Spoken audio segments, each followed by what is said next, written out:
Olá, minha amiga, olá, meu amigo do canal Raciocínios Espíritas. Tudo bem? Estou de volta, sou o professor Danilo Cruz e prosseguimos o nosso estudo hoje com o capítulo A Cura do Epilético, lá no livro Sabedoria do Evangelho, volume 4. Hoje, depois de termos falado sobre a transfiguração, depois de falarmos sobre reencarnação, vamos agora a esse momento interessante também do Evangelho, trazendo o olhar que Pastorino traz acerca dos ensinos e dos fatos da vida de Jesus. Então vamos ao texto do que nos inspira, pois bem. O texto se chama A Cura do Epilético, é baseado no Evangelho de Mateus, capítulo 17, versículos de 14 a 18, quando Mateus diz assim: E chegando eles à multidão, veio a ele um homem, e ajoelhando-se diante dele, disse: Senhor, compadece-te do meu filho, porque é lunático e sofre horrivelmente, pois muitas vezes cai no fogo e muitas outras na água. Eu o trouxe a teus discípulos, e eles não puderam curá-lo. Respondendo, pois, Jesus disse: Ó geração sem fé e pervertida, até quando estarei convosco? Até quando vos tolerarei? Trazei-me aqui o menino. E Jesus repreendeu-o, e o espírito desencarnado saiu dele, e desde aquela hora ficou curado o menino. Também vemos esse relato no Evangelho de Marcos, capítulo 9, versículos de 14 a 27, quando Marcos diz assim: E chegando para os discípulos, viu grande multidão em redor deles, e escribas discutindo com eles. Imediatamente toda a multidão, vendo-o, surpreendeu-se e, acorrendo, saudava-o.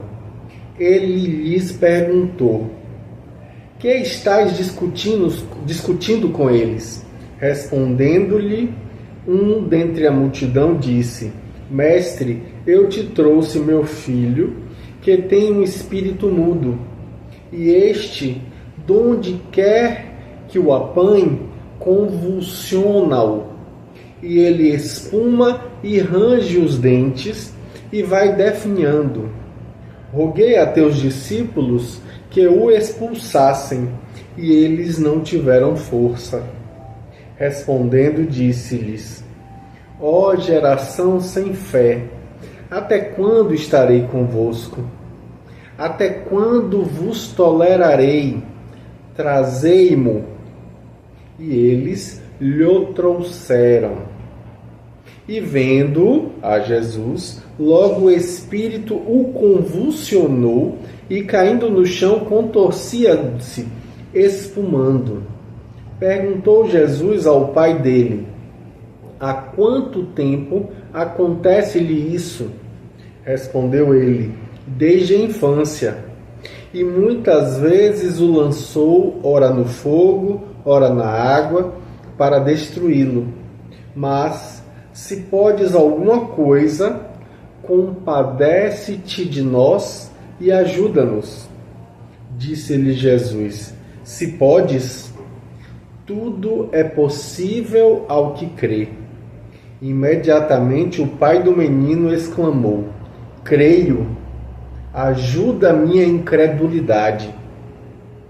E vendo Jesus que uma multidão afluía, repreendeu o espírito, dizendo-lhe: Espírito mudo e surdo, eu te ordeno, sai dele e nunca mais nele entres. Gritando e convulsionando-o muito, saiu. E o menino ficou como morto, de modo que a maior parte do povo dizia: morreu. Mas Jesus, tomando-o pela mão, despertou-o e ele levantou-se. Também vemos a descrição no Evangelho de Lucas, no capítulo 9, versículos de 37 a 43, quando ele diz assim: Aconteceu no dia seguinte que, tendo eles descido da montanha, grande multidão foi encontrá-lo. E do meio da multidão, um homem gritou: Mestre, suplico-te que olhes meu filho, porque é o único que tenho. E um espírito o toma, e ele repentinamente grita e convulsiona-o, e fala espumar. E dificilmente se afasta, jogando-o por terra. Supliquei a teus discípulos que o expulsassem, mas não puderam. Respondendo, disse Jesus: Ó geração sem fé e pervertida, até quando estarei convosco e vos tolerarei? Traze aqui teu filho. Quando se aproximava, o espírito desencarnado derrubou-o e convulsionou-o.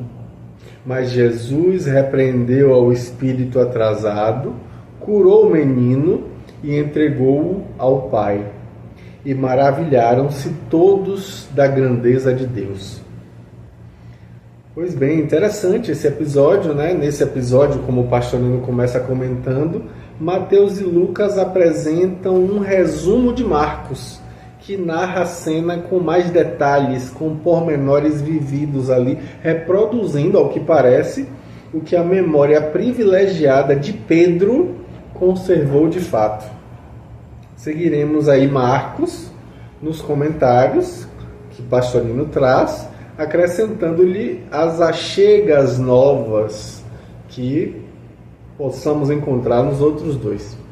Aí ele diz que Lucas, por exemplo, vai anotar que eles chegaram no dia seguinte, de onde a gente pode concluir que a transfiguração ocorreu durante a noite. E eles desceram do monte na manhã do dia seguinte. Nas últimas curvas aí da descida, já deve Jesus ter percebido uma pequena aglomeração no sopé da montanha. E aí Pastorino vai dizer que além dos 9 discípulos que não haviam subido a montanha junto com ele, aguardavam também a comitiva uma quantidade enorme de outras pessoas que discutiam animadamente. E aí Pastorino vai dizer que essa aparição súbita de Jesus causou uma certa surpresa no povo. E aí não há necessidade que a gente suponha com Teofilacto, Cajetan, Jacínio, Cornélio e outros que o rosto de Jesus ainda conservasse algum resquício do brilho da transfiguração, tal como é narrado aí com o que acontece com Moisés ao descer do Monte Sinai, conforme está lá no livro de Êxodo, capítulo 34, versículo 29. Bastaria, na verdade, o inesperado da chegada, num momento crítico de dificuldade, para surpreender a todos ali naquele momento. O povo se voltou imediatamente e correu para saudar Jesus. Recebidas aquelas saudações, que para serem assinaladas devem ter sido, inclusive, bastante efusivas no dizer de Pastorino, o mestre dirige-se não aos seus discípulos, mas aos escribas que ele viu ali presentes. Porque os discípulos estavam tão confusos, cabisbaixos, que poderiam até passar a impressão de terem sido derrotados.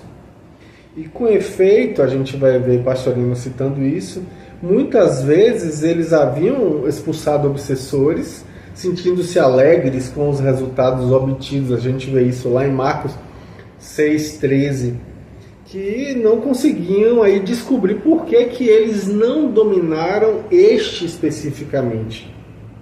E logo diante da primeira tentativa falhada, a dúvida cresceu automaticamente, diminuindo neles a fé a respeito das suas próprias possibilidades. Daí ao fracasso total foi um passo. E os escribas devem ter se aproveitado daquela oportunidade para menosprezar esses 9 e, através deles, menosprezar também Jesus, o que mais magoou eles ainda. E aí Pastorino vai dizer que o fracasso era natural, o espírito era surdo, portanto ele não podia ouvir as ordens verbais.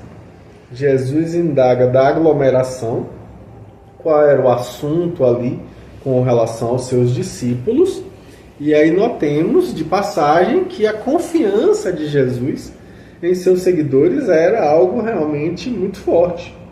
Qualquer mestre humano que fosse cioso de suas prerrogativas, que fosse inclusive vaidoso, iria interpelar dos próprios discípulos.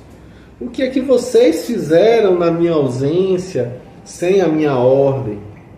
E estaria pronto ali a repreender os discípulos, caso fosse necessário, para não perder o seu prestígio diante dos seus adversários. Mas Jesus não, Jesus age diferente, como sempre, né? Ele interpela os outros, já se colocando ali numa atitude de defender os seus escolhidos. Mantendo-se silenciosos, eles demonstram respeito, demonstram confiança no Mestre justo e bom, que saberia como defendê-los e saberia como ensinar-lhes o caminho correto. Então quem falou foi um da multidão, como diz no texto, um anônimo, que explicou a situação. Ele trouxe o seu filho, Lucas inclusive esclarece que era um filho único, como de outras vezes, a gente vai ver isso lá em Lucas no capítulo 7, versículo 12, no capítulo 8, versículo 42. E que ele estava possuído por um espírito obsessor mudo. Mais tarde, Jesus esclarece que era também surdo. E Marcos coloca nos lábios do pai aflito a descrição desses sofrimentos do filho. Então Mateus resume as súplicas desse pai em uma palavra, era lunático. Dizia-se na época que era lunático os epiléticos. Durante as crises violentas que eram geralmente coincidentes aí com a lua nova, por isso lunático, da lua nova. Marcos e Lucas citam apenas como expressões do pai a possessão pelo obsessor. Essa crença antiga de que a epilepsia era provocada pela incorporação de um espírito obsessor violento era uma coisa real. E hoje, com o conhecimento que nós temos através da doutrina espírita, nós sabemos com muita segurança que uma pequena percentagem se excetua dos casos devido a lesões, a uma disritmia cerebral, entre aspas. Todo o grande volume restante é realmente isso, né? Uma ação de um espírito obsessor violento em uma situação de incorporação total, a chamada possessão. E aí Pastorino vai dizer que é digno de nota que, contrariamente, que só ia acontecer, a descrição da enfermidade em Marcos contém mais detalhes médicos do que a de Lucas. Marcos vai dizer que foram convulsões violentas, gritos inarticulados, seguidos da queda, o espumar e o rilhar dos dentes, a contração dos músculos, o retesamento dos membros e, finalmente, após a crise, a prostração absoluta, com uma palidez cadavérica, chegando, enfim, ao sono. Depois dessa descrição, vem a queixa, embora aí em termos respeitosos e quase desculpando os discípulos. Eles não tiveram força. Então Jesus, depois de repreender os presentes pela falta de fé, numa frase em que ele revelava um profundo amargor, uma lamentação de que ter que permanecer entre criaturas tão retardadas, se a gente pode falar assim, que é um termo que é usado por Pastorino, ele pede que o garoto lhe seja trazido. Mas logo que o obsessor enfrentou o mestre, ele deu mais uma demonstração de toda a sua violência, prostrando o menino na sua convulsão habitual. Bastava ali a presença de Jesus com seus poderosos fluidos para perturbar aquele espírito. Então nós observemos com muita atenção que na verdade Jesus não ficou afobado ali, ele não se apressou, mas antes de agir, ele indagou dos antecedentes a respeito da época em que se iniciara aquele processo obsessivo. O pai então informa que o fato ocorre desde a infância, embora ele não especifique a idade. E aproveitando que estava novamente com a palavra, ele pede a Jesus que se compadeça, mas antecedendo o pedido de uma condicional. Diante dos fracassos dos discípulos, a dúvida se instalou no seu íntimo. E ele diz com sinceridade: se podes alguma coisa. Jesus então aproveita para dar mais uma das suas lições, uma lição incrível, quase que com ironia, né? Ele diz: se podes, mas tudo é possível àquele que crê. Então o pai não se descoroçou ali naquela situação. Ele, humilde, reconhece que ele crê no poder de Jesus, mas também confessa que a sua fé não é das maiores. Ele pede a Jesus que ajude na sua falta de fé, realizando a cura do filho. Então, nesse ponto, como aponta Pastorino, a aglomeração dos curiosos que estão ali passando e que crescia, Jesus ordena com autoridade que aquele espírito se retire e não mais volte a importunar o menino. E aí a gente vê que a obediência foi imediata, mas não devido às palavras de Jesus. E, obviamente, por conta do poder magnético altíssimo, pela autoridade moral, cujo impacto vibratório o espírito já havia sentido desde o momento em que chegara à presença de Jesus. E o desligamento foi feito com uma violência tal que o menino, gritando, teve outra convulsão e caiu ao chão desacordado. E aí Pastorino vai dizer que o povo ficou apavorado e ficou soltando palpite, como sempre, murmurando: ele morreu, ele morreu. E, no entanto, Jesus não dá ouvidos ao desânimo, ele se abaixa, segura a mão do menino e desperta. Com toda espontaneidade, com toda naturalidade, o menino se levanta e Jesus o restitui sadio para seu pai. Na última frase de Marcos, existe uma observação importante a fazer. Ele usa os verbos egeirô e anisteme, que são traduzidos com frequência nas edições correntes, ambos como ressuscitar. E aí Pastorino vai lembrar que não é possível entender-se aqui como Jesus o tomou pela mão e o ressuscitou, e ele ressuscitou-se. Seria absurdo. Em trechos desse tipo, Pastorino aponta, e também em outros, é que a gente percebe o sentido real que era atribuído a esses verbos. E neles é que nós baseamos a tradução trazida por Pastorino de maneira constante da palavra egerou como despertar e anisteme como levantar-se. A gente viu isso lá no volume 3. Outra lição aí de interesse muito profundo para nós que gostamos de mergulhar mais fundo, para além das palavras do texto, a gente vê o quê? Que o espírito, a individualidade, regressa de seu contato unificador com o Cristo interno, descendo do monte da sublimidade para a planície corriqueira do cenário material. E aí, nessa planície, reside a turbulência natural dos elementos divididos pelo egoísmo separatista, cada qual ali procurando se sobrepor aos outros numa luta titânica pelo domínio ambicioso da matéria.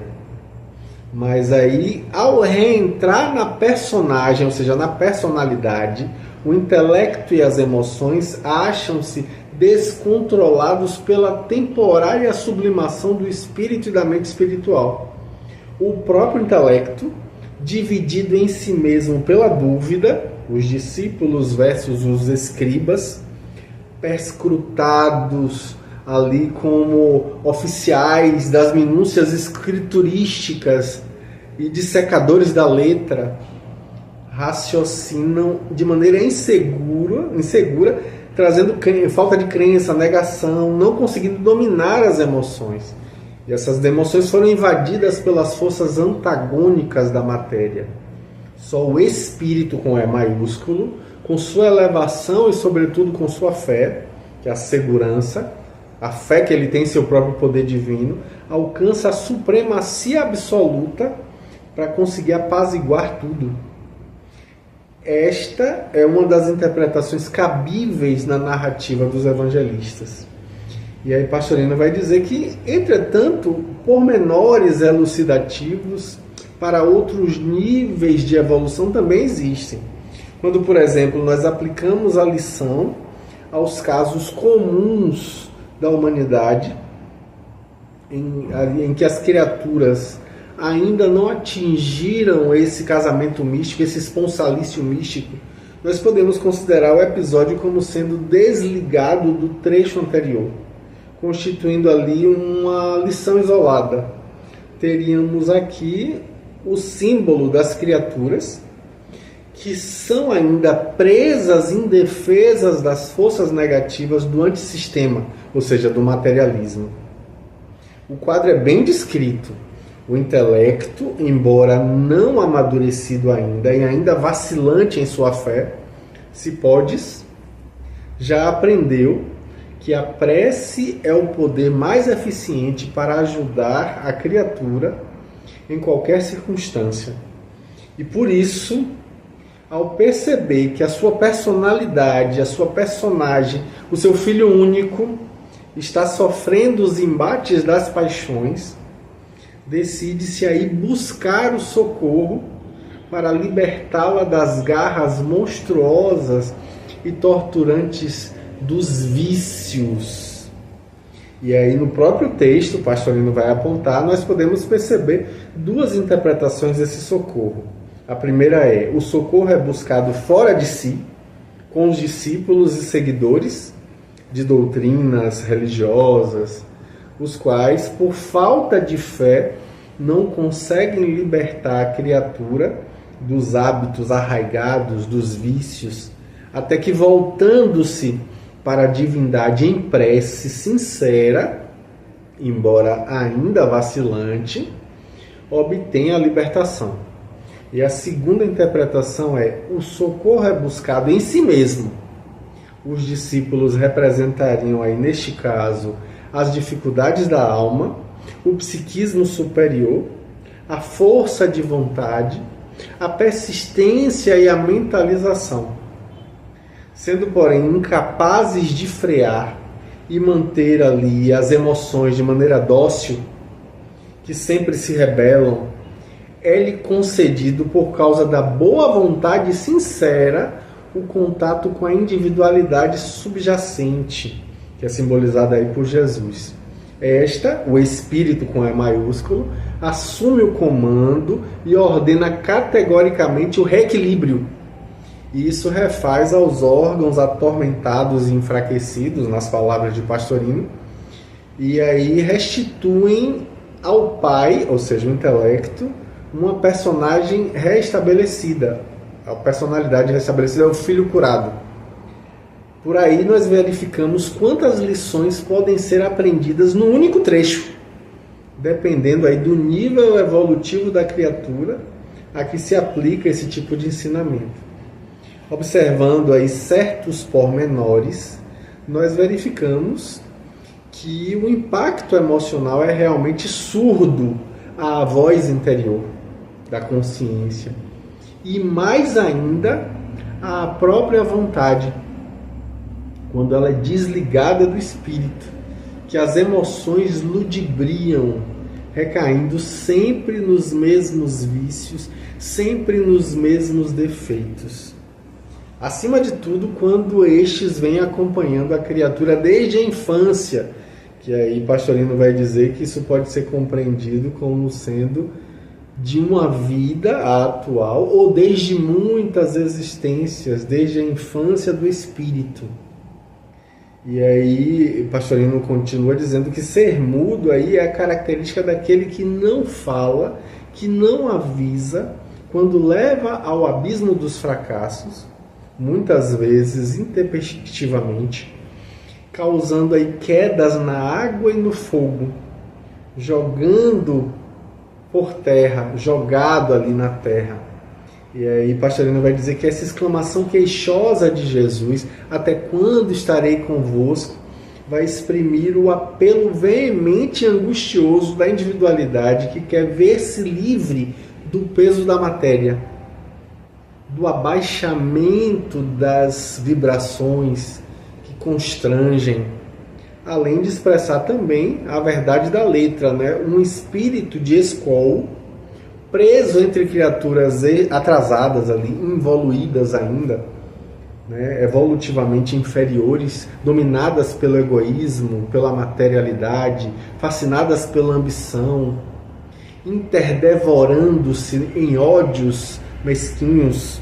Essa criatura obviamente sente todo o impacto da materialização como se fossem cadeias constringentes, e obviamente que ela aspira a libertar-se mais rápido do que for possível ali, terminando a sua tarefa imediatamente, retirando-se do cenário deprimente, involuído. E aí a gente vai ver que o pedido do pai do menino, que simboliza o intelecto, né, o pai da personagem encarnada, da personalidade, para que sua fé seja ajudada, reflete a posição certa dos que, no embate violento e torturante das paixões, sabem ser humildes, sabem reconhecer as próprias fraquezas, sabem gritar por socorro, pedir ajuda. Então a solicitação dessa ajuda espiritual jamais fica sem resposta, como aponta Pastorino, por parte dessas ondas noúricas que ele chama, né, de energia superior. É preciso que a gente sintonize com elas para que a gente consiga recebê-las, pois elas estão permanentemente espalhando suas bênçãos em abundância. As bênçãos estão aí, a gente é que não recebe. Então, estando no ar, esse transmissor, basta sintonizar o aparelho receptor no ponto certo para receber esse som. E se a resposta não vem, é sinal de que há um defeito mais no receptor, ou que o receptor está provavelmente mal sintonizado. É importante, então, consertar esse receptor fazendo uma boa regulagem. Olha aí que símbolo interessante para a nossa reflexão. Pois bem, muito estudo, né? Muita coisa interessante para a gente despertar para a realidade espiritual e aprender com cada fato, com cada circunstância e com cada ensino trazido por Jesus. Pois bem, um grande abraço, muito bom ter você aqui com a gente. Com fé em Deus, na próxima semana estamos aí, prosseguindo o nosso estudo. Tchau, tchau.